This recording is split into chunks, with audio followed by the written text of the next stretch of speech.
I lost my sister in the rectory. We lived there in the mid-1980s. It had been sold after the related church burned down sometime prior. I was little 4 when we moved in, and don't know all the details. What I remember is rarely consciously recalled. I'll smell wood smoke in the rectory basement and terror will tear through the years. I've worked to forget to ruin my world again. The cold, too. Every room felt coated in frost in the gigantic building. There were a lot of fireplaces because the furnace in the basement had no chance of adequately heating the 4 stories. We were a family of 4. My dad worked long days. My mom had 2 little ones to look after. Nobody had time to look after multiple fires, so we were bundled up constantly. Lots of hide-and-go-seek in our winter boots clumping around the house. My parents thought we were lucky to find the rectory. It was cheap and huge. They had ideas about staying there for good, until after actually sleeping in those bedrooms for a few days. I remember a lot of phrases like, "when we find our next place, and we can't live like this forever." The arguments that accompanied these words were frequent. There were other conflicts too. A person in the neighborhood around the rectory often confronted my mom. We'd be on our way to the grocery store, and a dirty-looking grandma would scold us for where we lived. "You should move," she said, I think, or something like that. "It isn't safe. It isn't right." My mom ignored her until one day she lost her temper and told her, "Shut the fuck up. Don't you think we want to leave?" More words were exchanged, but I can't recall what they were. The dirty old lady looked defeated. There were tears on my mom's face. I don't know how much time passed between that day and Easter morning. Barbara, my sister, leapt into my bedroom and said, "Where's the chocolate?" I giggled and she tickled my neck. "Come on, let's hunt."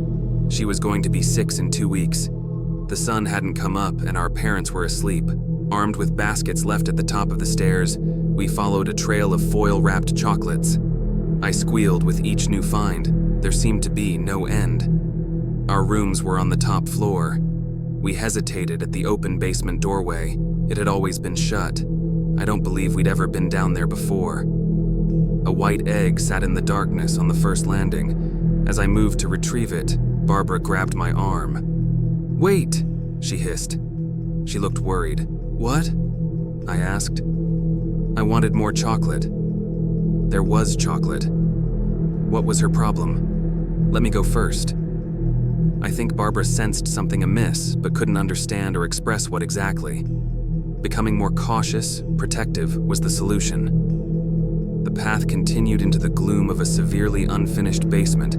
Packed dirt comprised the floor, extending around the wooden steps to stone walls that didn't meet the ceiling. It smelled bad, like heated pee, humid and cloying. I wanted to leave, but the chocolate.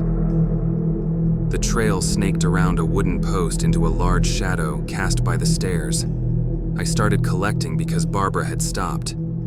"Hey," I said, "this isn't chocolate." She'd noticed before me that the basement eggs were larger and lost their bright tin foil. They were real, and many were broken. Reddish-yellow goo remained in the shards. Someone had smashed them. In the gloom, I heard a squeak, followed by a sucking noise. An open mouth chewed somewhere in the dark. Barbara pulled my arm. "We need to go." "I want the chocolate, let go." I didn't understand the problem yet and wanted to be sure we hadn't missed any chocolate. Surely the real eggs had been an oversight or a joke. Running across the dirt floor, the trail became more erratic and sparse. Little malformed birds, pink and featherless, sat motionless in the bottom of their shells. Rough hands appeared from the deepest dark corner and twisted open another egg. The baby inside protested weakly.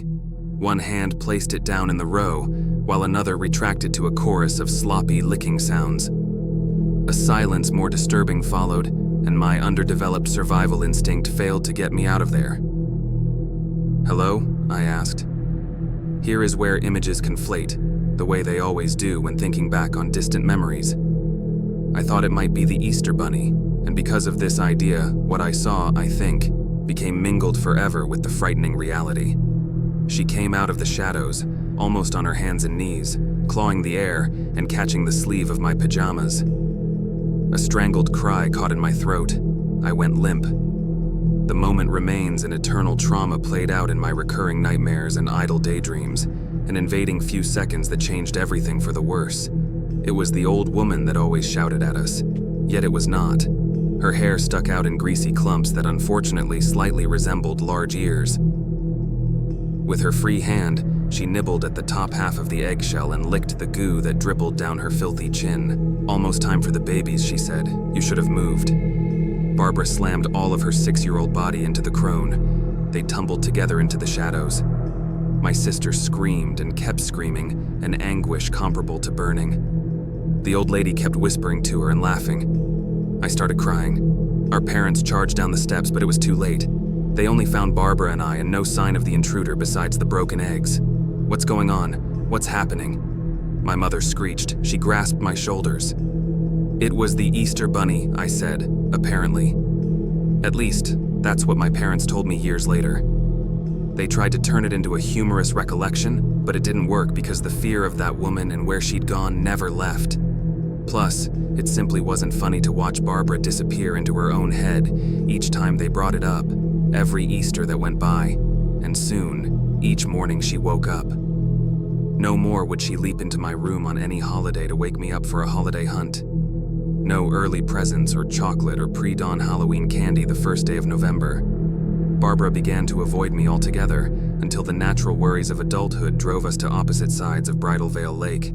It wouldn't be until years later, when I had a wife and 2 children who had never met their Auntie Barbara, that my parents finally told me I hadn't imagined the old woman. She'd been using the cellar door to get in and steal food because the priest that used to occupy the rectory had given her a key.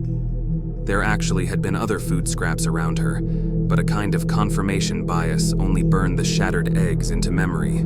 Those eggs weren't from our fridge, I pointed out. They didn't come from a grocery store, not with chicks in them. My parents exchanged a look. That's true. It became another unsolved and unexamined mystery. A few years after that, Barbara and I got drunk in her apartment, and I asked her, "What did that crazy lady say to you?" Through the drink, she considered me, her little brother, all grown up. Tears came fast, swarming the limits of her red-rimmed, perpetually exhausted eyes.